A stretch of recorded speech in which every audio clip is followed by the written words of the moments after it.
이강인이 소속된 PSG는 리그 우승과 더불어서 프랑스 슈퍼컵과 FA컵을 모두 우승하면서 국내 대회 3관왕을 차지하게 됐죠.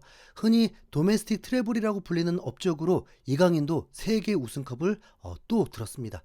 그리고 다가오는 6월 1일에는 챔피언스리그 결승전도 예정되어 있기에 PSG는 잘하면 그토록 바라던 챔스 우승까지 가능할 수도 있는 상황입니다. 하지만 손흥민의 우승에 너무나 벅차고 전 국민이 기뻐했던 것과는 달리 이강인의 도메스틱 트래블에 대해서는 그리 와닿지 않는 게 솔직한 심정입니다. 그 이유는 여러 가지가 있지만 무엇보다도 최근 이강인이 파리에서 받는 대접이 빈정을 상하게 만들기 때문인데요. 이강인의 축구 실력이 딸린다던가 하는 건 절대로 아니라는 거 말씀드립니다. 이번 시즌 이강인은 프랑스 리그왕에서 교체 포함 30경기 출전해서 6골 6어시로 평균 이상의 좋은 활약을 보여줬거든요. 챔피언스리그까지 합치면 이강인은 파리에서 2000분 이상 출전 시간을 소화하면서 맡은 역할을 충분히 다 해줬습니다. 파리 생제르맹의 우승에 이강인이 묻어가고 그런 느낌은 전혀 아니라는 거죠. 그럼에도 불구하고 기분이 나쁜 이유는 대회 상위 라운드로 올라가면서 이강인의 출전 시간이 줄어들었기 때문입니다.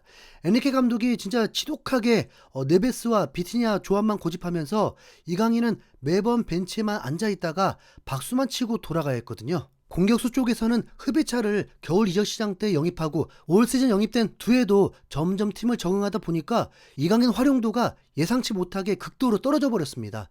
진짜 짜증나는 일이었는데 이럴 거면 아예 선발 명단에서 빼버리던가 그러지는 않고 꼭 교체로는 올려서 언제 나올지 모르는 경기를 봐야 했습니다. 이번 쿠프 드 프랑스 결승전에서도 이강인을 교체 명단에 올려놓고 결국 단 1분도 뛰게 해주지 않았고요. 이강인의 커리어에 우승이 추가된 건 기쁘지만 그렇게 와닿지는 않았던 이유입니다. 하지만 우승을 축하하는 세레머니 때에는 이강인에게 주목할 수밖에 없었는데요. 이강인이 우승 행사에 여자친구와 동석해서 다정한 모습을 연출했기 때문이죠. 두산과의 5세로 알려진 이강인의 여자친구는 이강인의 친누나가 직접 소개를 해줘서 만나게 됐다고 알려져 있습니다. 그동안 열애설만 났을 뿐 확인되지 않았는데 이번 우승 행사에 동석하면서 공식적으로 관계를 인정한 것 같네요. 이튿날 두 사람은 프랑스 파리에서 열린 테니스 메이저 대회인 프랑스 오픈에도 함께하면서 관중석에서 포착됐습니다. 이강인은 현재 파리에서 주급이 2억 가까이 되고 연봉도 거의 100억에서 120억에 육박한 상황인데 웬만하면 꿀릴 일이 없잖아요. 그런데 그 상대가 재벌가의 여인이라면 이야기가 조금 달라질 수도 있습니다. 과거 메이저리그에서 활약했던 박찬호는 누적 연봉이 8,500만 달러가 넘었는데 이는 2025년 기준에 1,257억이 넘어가는 어마어마한 금액입니다. 그럼에도 불구하고 결혼할 때 부동산 재벌이었던 장인어른이 사위가 야구만 해서 돈은 많이 못 벌었겠지만 사람은 정말 좋다라면서 박찬호가 돈을 잘 못 번다는 말을 하면서 많은 한국 팬들이 웃었던 일화가 생각나는데요. 이강인도 혹시나 장인어른으로부터 비슷한 말을 듣지 않을까 하는 농담 섞인 말이 한국 네티즌들 사이에서 돌기도 했습니다. 장인어른에게 한 소리 듣지 않기 위해서라도 이강인이 이적해야 한다는 말 역시 심심치 않게 보이곤 했죠. 이강인이 파리에서 밀려나듯이 무조건 이적해야만 하는 상황은 아닙니다. 앞서 말씀드렸듯이 이강인은 1인분 이상으로 충분히 활약하고 있지만 이강인이 더 자주 경기에 나오고 더 많은 활약을 보여주기를 바라는 마음에 이적설을 언급하는 거예요. 실제 PSG 측에서는 오히려 이강인에게 재계약을 제안했다가 까였습니다. 프랑스 매체인 르파리지앵에서는 파리의 단장이 바르콜라와 이강인에게 모두 연장 계약을 제안했다고 밝혔는데요. 연봉을 50% 이상 올리는 파격 제안으로 이강인을 붙잡으려고 했습니다. 이강인의 계약은 2028년까지라서 아직 시간적으로는 여유가 있는 상황이지만 구단 측에서도 분명 이강인이 출전 시간에 불만을 가졌다는 걸 알아차렸기 때문에 연봉을 올려주면서 잡으려고 한 거죠. 이 제안을 받았다면 이강인은 매주 3억 넘는 엄청난 주급을 받을 수도 있었는데 재계약은 더 진행되지 않았습니다.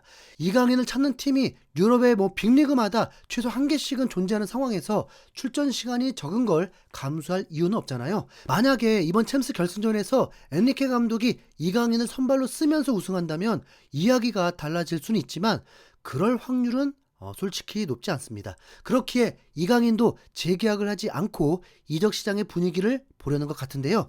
일단 이강인의 인기는 엄청납니다. 자잘한 팀들은 다 생략하더라도 스페인 라리가의 아틀레티코 마드리드, 이탈리아 세리에의 우승팀 나폴리, 그리고 영국 프리미어리그의 아스날, 뉴캐슬 등 각 리그별로 챔피언스리그에 출전하는 팀들이 모두 이강인을 원하고 있는 겁니다.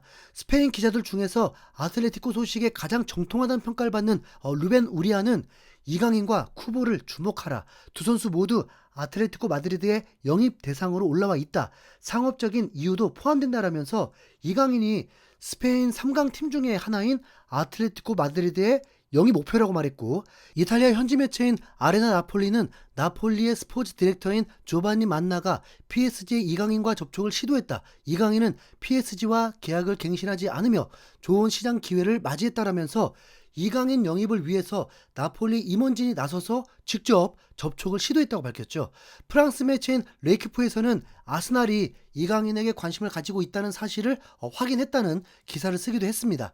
영국, 스페인, 이탈리아 할 것 없이 모두가 이강인을 원하는 상황인 거죠. 냉정하게 축구적인 면만 생각한다면 이강인과 가장 어울리는 팀은 어쩌면 아틀레티코 마드리드일 수 있습니다. 기본적으로 이강인이 유소년 시절을 보냈던 곳이 스페인이다 보니까 축구 스타일 자체가 잘 맞고 또 팀 색깔도 이강인과 어울리거든요. 색깔이 바뀌긴 했지만 아틀레티코 마드리드는 기본적으로 수비를 먼저 탄탄히 하고 전방으로 예리한 킬패스를 찔러 넣으면서 득점을 하는 스타일을 추구하고 있습니다.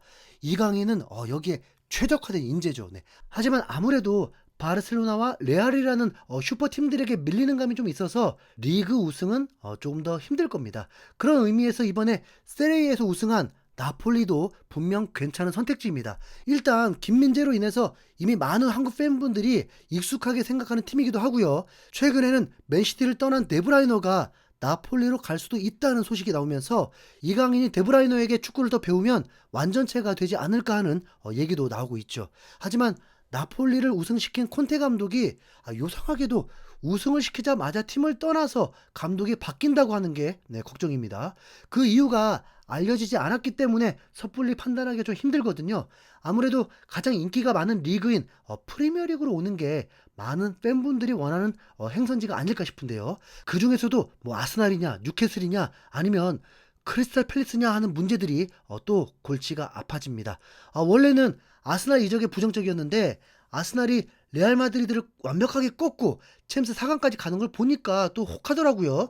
그러면서 아스날의 주전 미드필더인 메리노와 웨데고르가 폼이 좋지 않아 보여서 이강인이 가더라도 충분히 주전 경쟁을 해서 출전할 수도 있는 가능성이 보였습니다. 뭐 챔스도 나간 팀이니까 뭐 로테이션으로 파리소보다 더 많은 경기를 뛸 것 같고, 그래도 한국에서 경기를 다 챙겨 보려면 프리미어리그가 가장 좋긴 하잖아요. 여러분의 생각은 어떠신가요?